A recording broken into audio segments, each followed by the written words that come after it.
kenaikan tarif tol itu kan sudah diamanatkan dalam undang-undang jalan ya. Mhm. Tiap 2 tahun itu naik, tapi tentunya itu mekanisme nanti badan pengatur jalan tol. Artinya eh, kalau mengikuti apakah sudah memenuhi syarat SPM yang sudah diberikan, nanti akan dievaluasi. Jadi bisa naik, bisa kemungkinan jika tidak atau ditunda seperti itu. Karena tujuannya kenaikan tarif ini adalah sebenarnya untuk menjamin keberlangsungan bisnis di investasi untuk jalan tol. Tanpa Mhm. itu memang investasi jalan tol agak terhambat. Dengan ada jaminan ini, artinya pemerintah menjamin kenaikan itu. Tapi tentunya evaluasi itu harus dilakukan juga. Tidak serta-merta 2 tahun naik, tidak seperti itu. Gitu. Baik, artinya evaluasi juga harus dilakukan juga sebelum memang dilaksanakannya adanya perubahan tarif tol begitu ya. Dan saya akan ke Pak Gemilang. Pak Gemilang, kalau tanggapan Anda seperti apa nih? Di tengah juga pemerintah yang lagi fokus begitu ya dengan momok inflasi, tapi di sisi lain juga adanya wacana untuk kenaikan tarif tol ini, apakah eh, kebijakan pemerintah ini artinya ada ketidakkonsistenan ini? Seperti apa tanggapan Anda, Pak Gemilang? Ya, terima kasih Mbak. Tol itu sebetulnya adalah jalan pilihan ya. Pilihan kita bisa masuk tol, juga bisa tidak masuk tol. Tetapi dalam hal ini truk kan sebetulnya masuk tol itu biayanya lebih besar daripada eh, angkutan biasa. Jadi dia tarifnya paling tinggi. Nah, saya pikir kalau eh, untuk kenaikan tarif tol ini sebaiknya pemerintah memperhitungkan bagaimana dampaknya, karena baru-baru ini juga baru naik BBM, kemudian naik lagi tarif tol, naik lagi tarif penyeberangan. Nah, ini penderita rakyat akan semakin sulit kalau dinaikkan dalam waktu yang bersamaan. Pendapat saya begitu, Mbak. Baik, Pak Gemilang, kalau untuk logistik sendiri ini sudah berapa besar kenaikannya? Eh, Kenaikan biaya logistik dan transportasi sekarang udah naik sekitar 25% akibat daripada BEM bersubsidi ini dinaikkan. Nah, kemudian sekarang udah naik lagi juga tarif penyeberangan. Nah, ini kalau dinaikkan lagi tol kan berarti terus menerus ini ya. Jadi terus menerus ini akibatnya ya tentunya harga barang akan melonjak naik.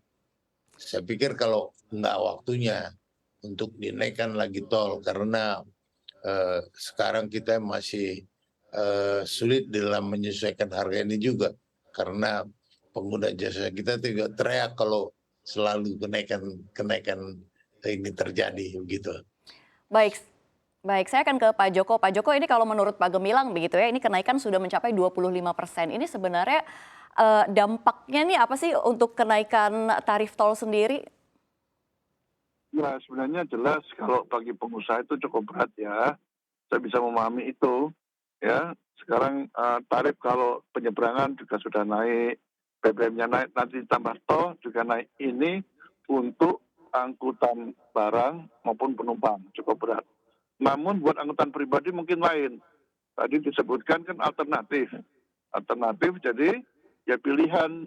Tapi kalau mamanya negara kan selalu bilang kalau tol itu adalah turut memperlancar angkutan logistik. Ya mestinya logistiknya nggak usah naik-naik tajam terus, kalau bisa mungkin tarif logistik itu lebih murah ketimbang kendaraan pribadi. Itu saya selalu mengatakan seperti itu, kalau pemerintah ingin logistiknya lancar, toh kan kembali kepada pemerintah. Bila boleh tidak, tapi dengan syarat. Nah, saya bilang kalau mau masuk jalan tol, logistik itu yang tidak overdimensi overload. Mungkin bisa-bisa dia tarifnya lebih rendah lagi, tapi bagi yang overdimensi overload, ya silakan aja. Ini kesempatan untuk sekalian pemerintah menertibkan angkutan-angkutan yang odol tadi. Ya, nah, tapi untuk pribadi ya enggak apa-apa naik. Tapi juga punya beli mobil mahal kan berarti juga bayar mahal gitu kan. Itu lain masalah. Nah, justru yang Baik, angkutan barang ini bila perlu jangan mahal-mahal, bila lebih murah daripada kendaraan pribadi. Itu. Baik Pak Joko, ini artinya memang ada skenario khusus begitu ya untuk angkutan barang dikasih pengecualian atau memang tarifnya dimurahkan? Betul. Kan pemerintah yang bilang sendiri kalau logistik untuk memperlancar ya. Kalau nggak gitu nggak lancar kan rugi pemerintah juga. Inflasinya meningkat.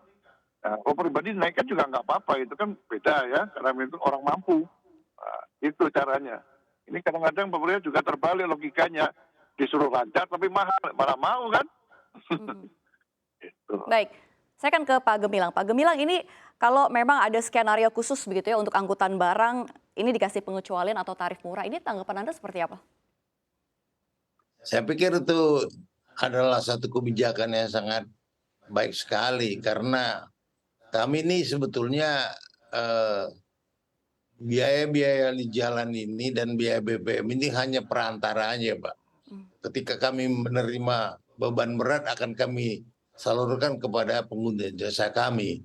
Berarti menurunkan biaya truk ini akan menurunkan harga barang di lapangan. Sehingga tentunya inilah sasaran pemerintah. Saya kira tepat sekali apa yang disebut oleh Pak Joko tadi. Mhm. Untuk angkutan logistik ini sebetulnya tidak perlu dibebani.